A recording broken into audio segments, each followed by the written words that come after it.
Estamos de vuelta, sí, ya con la respectiva solución al pequeño inconveniente técnico del sonido. Ya estamos con el profesor Fernando Masi, miembro del prestigioso grupo también de personas que analizan el tema económico conocido como CADEP, para hablar un poco sobre algunos temas que se están dando también al inicio de este año. Profesor Fernando Masi, gracias por su tiempo. ¿Cómo está? Buen día. Buen día, ¿cómo estás, Juan Pablo? Gracias de Gracias vuelta de por vuelta por... acceder también a poder compartir con nosotros algunos temas. Y hay algunas cuestiones que me parece interesante poder ver desde una suerte de análisis macro primero, para luego pasar a algunas cuestiones que el equipo de prensa aquí está muy interesado también en ver el análisis que están haciendo desde el CADE. Pero me gustaría arrancar un poco esta conversación con algunos lineamientos macro de lo que se espera para este año 2023. ¿Cómo están viendo el inicio y el comportamiento también de ciertos factores en torno a esto que en lo particular me llama mucho la atención? Siempre los economistas, y a medida que pasa el tiempo y me encuentro también dedicando tiempo a este trabajo con el tema del periodismo económico, es que están siempre muy auspiciosos, ¿no? A final y comienzo de año, pero luego la realidad hace que las proyecciones vayan tomando una normalización. ¿Cómo ven esto, profesor Fernando Masi? Bueno, este año se ve como un año mucho más auspicioso que el año pasado, porque en razón de o sea, hay un factor muy importante que tiene que ver con los factores externos que determinan nuestra principal producción primaria, que es en donde está nuestra ventaja comparativa, ¿verdad? Que tiene que ver, si no tiene que ver con los precios, tiene que ver con el clima.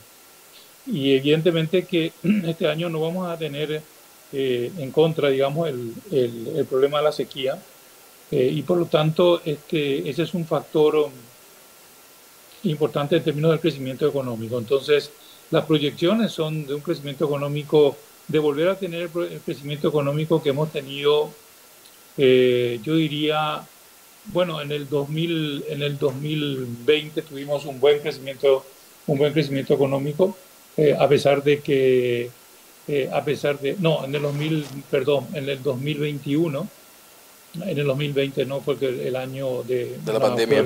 fuerte pandemia, y entonces hubo una queda en las actividades, sobre todo el sector terciario de la economía. Pero este año no, tenemos una dinámica, es decir, no tenemos un factor tipo pandemia, tampoco vamos a tener un factor tipo clima.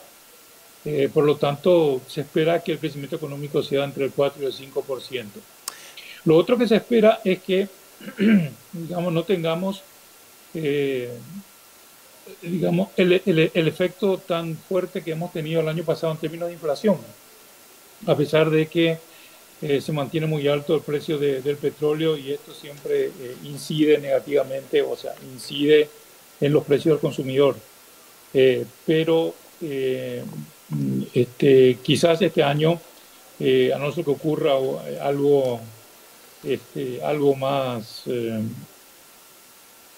digamos, más allá de la guerra, que sigue su curso, eh, pensamos que la inflación va a ser menor que el año pasado. No sé si va a llegar a tener los rangos que tuvieron en años anteriores, entre 3 y 4% o menos, que es lo que ha sido, digamos, un equilibrio muy importante en términos de precio del consumidor. Y, y en términos de las finanzas públicas, eh, hay hay un trabajo muy importante, digamos, por parte del Ministerio de Hacienda para ir reduciendo el déficit fiscal a pesar del aumento del presupuesto y de los gastos. Eh, Creo que de todas maneras se va a cumplir con las metas, con la meta que se tiene este año con respecto al déficit fiscal de un 3% o menos, de manera que en el 2025 se pueda llegar a lo que indica la ley de responsabilidad fiscal, de tener un déficit fiscal de 1,5%. Eh, claro que pueden ocurrir algunos imponderables, pero este es un año electoral, por lo tanto, digamos, se espera, el gobierno que sale deja el presupuesto para el gobierno que entra, y creo que el presupuesto que va a dejar y que se va a discutir en el Congreso es un presupuesto que probablemente no tenga que tener eh, las características de un repunte del déficit fiscal. No tendría que tener, ¿no? Eh, bueno, estos son los principales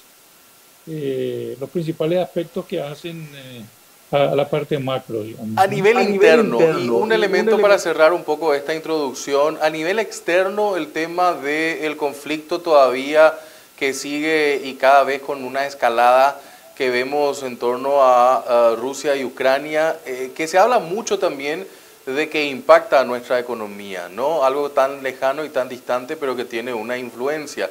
Aparte de eso también la cuestión de otros elementos como la relación tensa entre Estados Unidos y China. O sea, cómo esos factores también influyen para que podamos tener una economía mucho mejor de la que hemos tenido desde la pandemia hasta incluso el año pasado, que ha golpeado fuerte la inflación, el tema del combustible, la canasta. O sea, esos factores externos, ¿cómo influyen? Evidentemente que si se mantiene alto o si se incrementa inclusive el precio del barril de petróleo, eso va a tener una influencia importante. Lo que nos espera es de que haya una suba como la provocada el año pasado por el inicio de la guerra, ¿no? Por un lado. Ahora, en cuanto a las relaciones de Estados Unidos y China, sobre todo en términos comerciales, eh, que hace que, digamos, que se reduzca el comercio internacional en general, sobre todo entre las potencias del norte. eh, yo, digamos, yo creería que en el Paraguay, a ver, no estaría afectando mucho. Eh, China no es nuestro mercado de exportación. Sí es uno de los principales orígenes de las importaciones, ¿verdad? Pero no de la exportación. Por lo tanto, y además lo que viene viendo es de que por un lado, hay una diversificación de los mercados. Es decir, mercados que antes no llegaba al Paraguay y que hoy ocupan una posición interesante eh, del comercio de exportaciones del Paraguay. Pero por otro lado, también se está provocando una concentración cada vez mayor de nuestras exportaciones en el Mercosur, cosa que hace como 10 o 11 años atrás no estaba sucediendo. Y estoy hablando fundamentalmente del mercado de bienes, ¿verdad? Porque también nosotros vendemos energía eléctrica a Argentina y Brasil, pero no estoy hablando no estoy incluyendo a la energía eléctrica, sino que estoy hablando principalmente del mercado de bienes. Y hay una concentración importante en el Mercosur, algo entre el 51 y el 52% en el año 2022 de nuestras exportaciones van al Mercosur. En varios En varios elementos elementos todavía todavía pendientes pendientes. a analizar este año 2023, hablamos de la renegociación, es un capítulo completamente aparte, pero le agradezco que me haya puesto eso también en la agenda. De todas maneras, también otro elemento que está pendiente es el acuerdo con la Unión Europea, posibilidades también de negocios de manera bilateral, que en el caso nuestro siempre nos ponen una especie de tranca en la rueda de la bicicleta. Vemos, por ejemplo, la situación con Brasil y Argentina, que están peleando la posibilidad de una moneda única para la región. O sea, cuestiones que me imagino que vamos a seguir desarrollando. Pero con ese análisis macro que nos planteaba profesor Fernando Massi, me gustaría anclar un poco con relación a nuestro tema, que es la perspectiva de exportaciones en el ámbito agroindustrial. Paraguay mantiene todavía un gran cimiento en lo que son los pilares de la venta de justamente elementos primarios. Hablamos de ganadería, hablamos de toda la cuestión de soja en el ámbito agroindustrial. ¿Cómo está esa perspectiva? Hablaba lo del clima, pero ¿tenemos chance también de tener buenas ventas este año? Sí, por supuesto. Tenemos perspectiva justamente porque el clima no es favorable de tener ventas. Cuando hablamos, yo creo que hay que distinguir un poco dentro de los productos agroindustriales, porque mayormente lo que nosotros exportamos son los productos agroalimentarios. O sea, el complejo de la soja, es decir, la soja y sus derivados, harina de soja y aceite, el ganado y sus derivados, la carne refrigerada o congelada, ¿verdad? Lo mismo que ahora está entrando dentro de a poco en nuestro mercado de exportación también la carne de pollo y cerdo. Hablamos del arroz y sus derivados, ¿verdad? O sea, tiene una parte primaria y tiene una parte de manufactura, de agroalimentos. Hablamos de maíz, hablamos de trigo, hablamos de azúcar. Y ese es el mayor componente de nuestras exportaciones, las agroalimentarias, porque también tenemos exportaciones que no son agroalimentarias, pero que provienen del agro, que tiene que ver con la madera, el cuero, el algodón ya muy poco, ¿verdad? Y los derivados de cada uno de esos que son agroindustriales. Entonces, si nosotros miramos a los productos agroalimentarios, tanto los primarios como los que están procesados, prácticamente en el mercado de bienes, prácticamente tenemos al 70% de nuestras exportaciones concentrados en eso, en ese rubro agroalimentario, ¿no? Quizás un 8 o 10% de las otras agroindustrias y un 20% de productos industriales no agroindustriales, digamos, de productos industriales fuera de la agroindustria. Lo cual también es importante porque digamos, se está avanzando en la participación de este tipo de productos en el total de exportaciones del Paraguay. Y en este tipo de productos no agroindustriales, lo que resalta es el régimen de maquila, que constituye un 60% de las exportaciones de este tipo de productos no agroindustriales, ¿no? Entonces, eso más o menos es la composición de nuestras exportaciones. Y evidentemente que creo que va a seguir avanzando las exportaciones no agroindustriales y por supuesto las agroindustriales con este año, un buen año, y que se prevé recuperar, digamos, el volumen de producción primaria de los agroalimentos. Entonces, digamos, esa participación se va a mantener o incluso puede ser mayor en favor de los agroalimentos. Uno de los números que justamente el equipo de prensa tiene se planteaba sobre esto, de que los productos agroindustriales cerraron el 2022 con una caída del menos 19,2% en volumen. Sin embargo, en valores vieron un crecimiento del 2,1%. La pregunta que justamente le trasladamos, profesor Masi, es ¿a qué se puede atribuir este comportamiento? Los precios del mercado de los commodities que están altos, y que siguen altos, porque también resulta de que hay menos oferta de nuestros principales commodities. Hay menos oferta y el Mercosur es uno de los mercados más importantes de commodities agrícolas del mundo, y por lo tanto al haber menos oferta se incrementa el precio. También creo que la guerra de Ucrania ha incidido para que haya menos oferta de los commodities agroalimentarios. Entonces, evidentemente, las primas en los mercados respectivos suben. ¿Hay alguna posibilidad justamente de diversificar, y hablamos también de la posibilidad de mejorar esta condición que le acabo de plantear, y cómo lo podríamos hacer? Muchas exportaciones. Ajá. Bueno, yo es lo que estuve diciendo justamente del hecho de que los productos no agroindustriales ya estén participando con el 20% del total de nuestras exportaciones, significa ya de que hay eh, un proceso más o menos sistemático de diversificación de nuestras exportaciones. Necesitamos, por supuesto, un mayor dinamismo en esa diversificación, pero hay que tener en cuenta que el Paraguay por mucho tiempo históricamente, las ventajas comparativas siempre han estado en el agro, en nuestros recursos naturales, ¿verdad?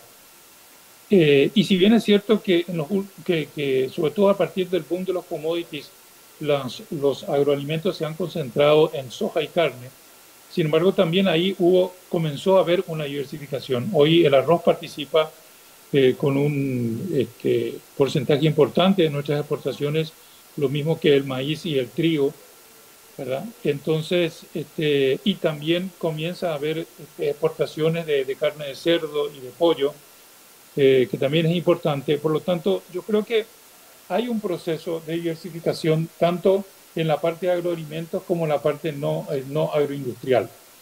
Quisiéramos que sea mucho mayor, ¿verdad? Pero no lo es, pero sí no se puede dudar de que hay un proceso de diversificación. Que va a llevar Que va su a llevar su tiempo. tiempo. Que va a llevar su tiempo, exacto. Ajá. Ajá. Y por, Dependiendo de las inversiones, también de las inversiones, ¿no? claro, principalmente también del sector privado, pero también con un fuerte apoyo del sector público. Claro. Ahora se prevén cierto tipo de inversiones grandes como la industria del papel, la industria, bueno, tenemos en la parte agroindustrial, no precisamente agroalimentaria, es el Omega Green, ¿verdad? Que es biocombustibles a partir de la soja principalmente. O sea, a partir de materias primas alimentarias, se convierte eso en biocombustibles, es una inversión muy importante. Y creo que tenemos también otras inversiones interesantes que están llegando al país, y que eso ayuda también a diversificar las exportaciones, ¿verdad? Porque evidentemente que con ese monto de inversiones el mercado no es precisamente el local. Puede ser en parte, pero fundamentalmente es para la exportación. Por último, profesor Fernando Massi, en relación a este tema, ¿cuáles son las consideraciones suyas sobre los retos que se tiene que tener este 2023 en torno al comercio exterior local? Seguir apuntalando estos elementos que ya nos mencionó. Yo creo que hay que seguir diversificando mercados. Habría que ver si sigue. Ahora se da un fenómeno en el que, por ejemplo, nosotros la mayor parte de nuestra soja en grano estamos exportando a la Argentina para que se procese en aceite y vaya a la India y a la China, ¿verdad? Porque por economías de escala, la Argentina ofrece mejores precios a nuestros granos de soja, y entonces en menor medida van a nuestras aceiteras. Entonces tenemos que ver la forma de si esta concentración de commodities que se dan con la Argentina y también con el Brasil siguen siendo rentables en la forma que se hace, porque con una suerte de intermediación, ¿no? Al final, o si es más rentable abrir nuevos mercados directamente, por ejemplo, aumentar nuestras exportaciones a la India. La India ha abierto una embajada en el Paraguay. Digamos, se han comenzado a profundizar un poco más las relaciones con la India, tanto para su mercado de exportación como para otro tipo de relaciones comerciales. Y y la India es un país que incluso va a estar sobrepasando a la China en términos de absorción de exportaciones en pocos años, ¿no? Entonces, todo ese tipo de cosas es muy importante. Estudiar estos mercados, ver el Paraguay ha incrementado sus exportaciones al Medio Oriente, ha incrementado sus exportaciones al sudeste asiático, eh, ha incrementado sus exportaciones eh, al resto de América Latina. Si uno mira, increíblemente, Europa, que antes participaba con un 20 o un 22% de nuestras exportaciones, hoy solamente participa con un 5% de nuestras exportaciones como mercado de destino. Entonces, hemos reemplazado a Europa en parte con una concentración mayor en el Mercosur, pero en parte también con esos mercados que acabo de nombrarte, que son del Medio Oriente, del Sudeste Asiático y del resto de América Latina. Entonces hay que seguir trabajando para diversificar los mercados y hay que ver hasta qué punto nuestras exportaciones al Mercosur son más ventajosas que hacerlo directamente a otros mercados. Profesor Fernando Masi, por último y agradeciendo su tiempo, hablemos un poco también brevemente del tema político, porque puso también en la agenda. ¿Cómo ve esta situación en particular de este año en el efecto de lo que pueda implicar en nuestra economía? Se habla mucho de la cuestión vinculada a elementos que puedan perjudicar, llegar al grado de inversión. ¿Cómo ve eso? Yo creo que la cuestión del grado de inversión es un poco independiente. Es decir, yo creo que tiene que ver mucho más con, y porque no hemos llegado al grado de inversión anteriormente, es fundamentalmente por el funcionamiento de porque no existe, nuestras instituciones no son muy creíbles, que digamos. Nuestras instituciones, sobre todo judiciales, y las reglas no están muy claras para los que tienen que darle grado de inversión. Y esto es una cuestión que se mantiene en forma permanente. Ahora que incluso con los últimos acontecimientos se haya deteriorado, no juega en favor de Paraguay. Esto independientemente de las elecciones, inclusive, ¿no? No juega en favor de Paraguay para el grado de inversión, ¿verdad? Porque no hay un funcionamiento de nuestras instituciones judiciales que puedan hacer frente ante esta ola muy creciente que se dio en los últimos años del mercado ilegal en todas sus facetas, ¿verdad? La cuestión del narcotráfico, la cuestión de todo lo ilícito en frontera, la cuestión de la corrupción vinculado a todos estos a todo este mercado ilícito se ha incrementado muchísimo en el Paraguay. Entonces eso, lavado de dinero, todo ese tipo de cosas, entonces eso no digamos que no hace que las personas que estén analizando nuestra economía piensen de que el mercado, en lugar de formalizarse, está pasando lo contrario. Se va informalizando y van entrando muchos flujos financieros que no son realmente del mercado lícito, sino del ilícito. Entonces es muy difícil, y eso independientemente de la situación política, ¿no? O de las elecciones en particular. Depende de que cualquiera sea que el gobierno sea electo, de cómo va a luchar contra este flagelo, ¿no? Evidentemente que esto, digamos, ha habido una debilidad en los últimos 10 años, yo diría, de luchar contra este flagelo delictivo y de fortalecer las instituciones. Al contrario, lo que se ha descubierto es una maraña de corrupción y una maraña de lo ilícito muy fuerte en nuestras instituciones. Entonces, eso va a depender del gobierno, ¿verdad? Si el gobierno quiere contribuir a que eso se reduzca, entonces está contribuyendo a que la gente que califica a nuestro país piense en un momento determinado que se puede dar nuestro grado de inversión. Pero acá yo creo que hay mucho trabajo que hacer desde el punto de vista institucional y sobre todo desde el punto de vista institucional del Poder Judicial. Le agradezco mucho, profesor Fernando Masi, por el análisis y por colaborar con nosotros acá en 5 días. Gracias, Juan Pablo, cuando gustes. Nosotros vamos a la pausa, sigan con nosotros. En breve continuamos con el siguiente bloque de noticias. Gracias, Fernando.